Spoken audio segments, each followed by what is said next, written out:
अस्सलामुअलैकुम। Last time हम लोगों ने कोसेट की डेफिनेशन देखी थी। आज हम लोग इसका एक थ्योरम करते हैं। थ्योरम है हमारे पास, any two left right coset of H in G are either identical और डिसजॉइंट। कह रहे हैं हमारे पास अगर हम लेफ़्ट या राइट कोसेट लें, ठीक है, किसी एच सब ग्रुप का जो कि जी के अंदर, जो कि जी का हमारे पास सब ग्रुप है एच, आर आइदर आइडेंटिकल। कह रहे हैं जा तो वो आइडेंटिकल होगा, आइडेंटिकल का मतलब होता है सेम, ठीक है, जा तो वो दोनों जो हम लोग कोसेट लेंगे, ठीक है, जा तो वो दोनों सेम होंगे या फिर वो क्या होंगे, डिसजॉइंट होंगे। डिसजॉइंट होने से क्या मतलब है, उनमें कुछ भी कॉमन नहीं आएगा। हम उन दो कोसेट्स का इंटरसेक्शन लेंगे तो वो क्या आएगा, एम्प्टी आएगा। तो हम इसका प्रूफ करते हैं। लेट एच बी अ सब ग्रुप, लेट कर लिया कि एच हमारे पास एक सब ग्रुप है किसी ग्रुप जी का, and let A H and B H are two left coset of H, ठीक है। और हमने साथ में एक चीज़ और लेट कर लिया है कि ए एच और बी एच हमारे पास क्या है, टू लेफ्ट कोसेट है इस एच के जी के अंदर, वेयर ए बी बिलोंग कर रहे हैं जी के अंदर। ये कोसेट की डेफिनेशन में पढ़ा था हम लोगों ने, ये जो साथ में ए और बी लिखा होता है ये ग्रुप जी में से बिलोंग कर रहे होते हैं। तो बेटा हमने लेफ्ट कर लिया, दो कोसेट लेफ्ट के लिए, ठीक है। हम लेफ़्ट भी कर सकते हैं, राइट भी कर सकते हैं, तो हम लोगों ने यहाँ पे लेफ़्ट किए हैं। अब प्रूफ क्या करना है, जा तो ये आइडेंटिकल होंगे या फिर ये डिसजॉइंट होंगे, ठीक है। तो हमने लिख लिया, we shall prove that either A H is equal to B H, ठीक है। या तो ये दोनों सेम है या फिर ये दोनों बिल्कुल ही मुख्तलिफ है और इनमें कुछ भी कॉमन नहीं आ रहा, तो इनका जो हमारे पास इंटरसेक्शन है वो क्या आएगा, एम्प्टी आएगा। हम लोग पहली कंडीशन लेके चलते हैं, if A H intersection B H is equal to empty, ठीक है। अगर हमने ये कह दिया कि ये दोनों क्या है, एम्प्टी हैं, ठीक है, इंटरसेक्शन ले रहे हैं और वो एम्प्टी आ रहा है, तो दैन तो हमें तो कुछ प्रूव करने की ज़रूरत ही नहीं है, ठीक है। तो then we have nothing to prove, तो इसके लिए हम कुछ भी प्रूव करने की हमें ज़रूरत नहीं है, क्योंकि हमने कह दिया है कि इंटरसेक्शन क्या है, एम्प्टी है। सेकंड कंडीशन लेते हैं, अगर इंटरसेक्शन क्या है हमारे पास, एम्प्टी नहीं आ रहा, एम्प्टी नहीं आ रहा मतलब इनमें कुछ ना कुछ पॉइंट क्या कॉमन होगा हमारे पास, ठीक है।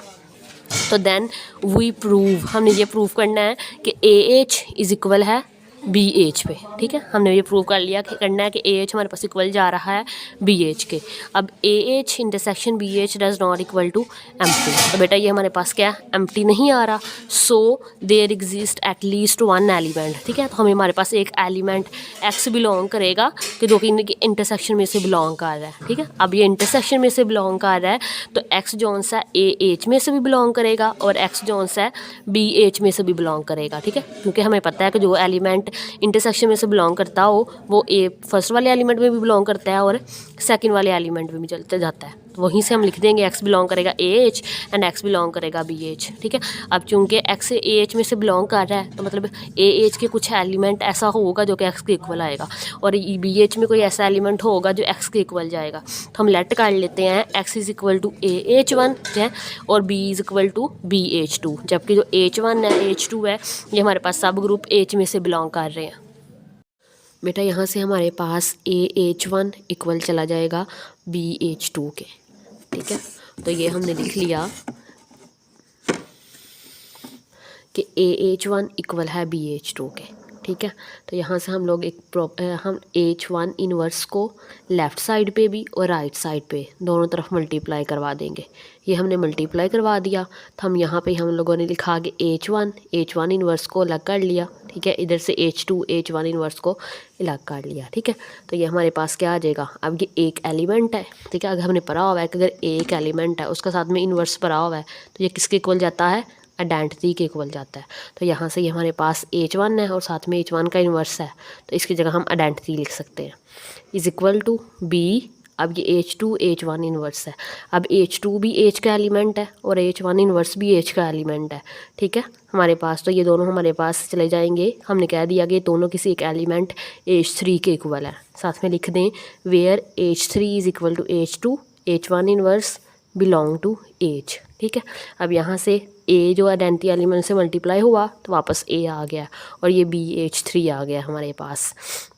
नाउ हमने दोनों तरफ एच को मल्टीप्लाई करवा दिया, A H is equal to B H three, ठीक है। अगेन यहाँ पे प्रॉपर्टी लग जाएगी हमारे पास, तो हमारे पास बी एच थ्री एच आ जाएगा, ठीक है। एच थ्री एच ये हमारे पास एक प्रॉपर्टी होती है, अगर कोई एलिमेंट इसमें ग्रुप में से बिलोंग कर रहा है, ठीक है, जब सब ग्रुप में से बिलोंग कर रहा है किसी, तो हमारे पास अगर वो उसके साथ मल्टीप्लाई हो जाए तो वो वापस आ जाता है उसी के इक्वल आ जाता है। ठीक है, ये प्रॉपर्टी है हमारे पास कि H3H अगर कोई ग्रुप है, ठीक है, या फिर कोई सब ग्रुप है, उसका एलिमेंट अगर उसी से मल्टीप्लाई हो तो वापस हमें वो ही ग्रुप मिल जाता है। तो यहाँ से H3H की जगह हम लोग H लिख सकते हैं अकॉर्डिंग टू दिस प्रॉपर्टी। तो यहाँ से ये किसके इक्वल था, AH के इक्वल था। तो यही प्रूव करना था कि AH is equal to BH है। ठीक है, तो हमने ये प्रूव कर दिया। Hence any two left and right coset, हम लेफ़्ट कोसेट ले लें या फिर राइट ले लें। ठीक है, या तो वो क्या होंगे, आइडेंटिकल होंगे, या तो वो दोनों हमेशा सेम होंगे, या फिर डिसजॉइंट होंगे।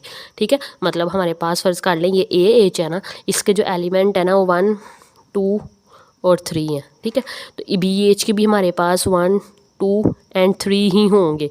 ठीक है, अगर मैं इसमें 4 या 5 ऐड करवा दूँ, 4 या 5, तो ऐसे जो हमारे पास है को सेट वो एग्जिस्ट नहीं करते। ठीक है, दो ही केसेस है, या तो वो हमारे पास बिल्कुल ही डिजॉइंट होंगे, ठीक है, इनमें कुछ भी कॉमन नहीं होगा, या फिर अगर होगा हमारे पास तो वो दोनों सेम होंगे, अलग अलग नहीं हो सकते। ऐसा नहीं हो सकता कुछ एलिमेंट कॉमन हो और कुछ नॉन कॉमन हो।